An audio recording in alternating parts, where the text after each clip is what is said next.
It all began in a secrecy-shrouded mission on an isolated airfield known as Eglin Field, and would culminate when a band of 80 airmen risked everything as they soared off the deck of the USS Hornet and bombed Japan for the first time in World War II. A bold and courageous reply to the attack at Pearl Harbor. At the ceremony tomorrow, the Raiders are actually going to be drinking from the goblets and then turning over Major Griffin's cup, just in symbolic reference to his death over the past year. April 18th, 1942. Signature day in the history of World War II, rallying day for America, and a day that will live on forever as one of the most important occasions for the United States of America.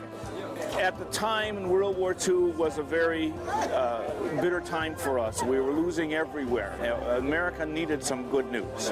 And these men, common men, who came forward and volunteered to do a mission that they might not come back from. And they went out and they completed that mission, and they brought up the American morale. Well, during the war, I spent the rest of the war in Europe, kind of forgot about the raid. And then over time, it got to be more important. People started talking about how important it was. It wasn't such a big deal at the time. We just done what we were supposed to do. Somehow got away with it.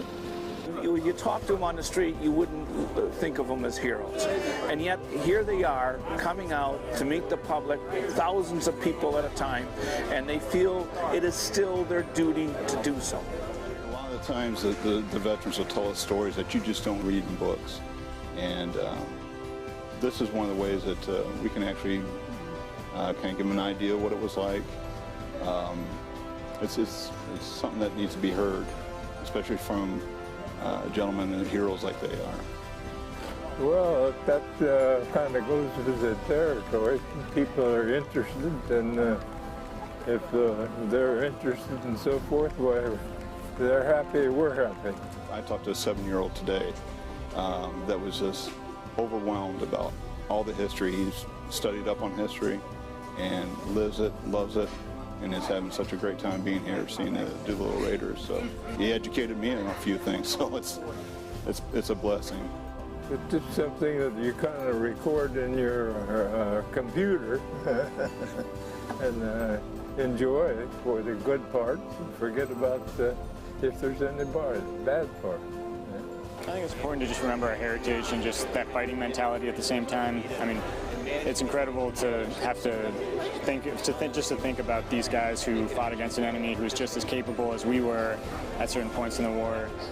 I think this is probably one of the best reunions that we've had, and everybody's happy.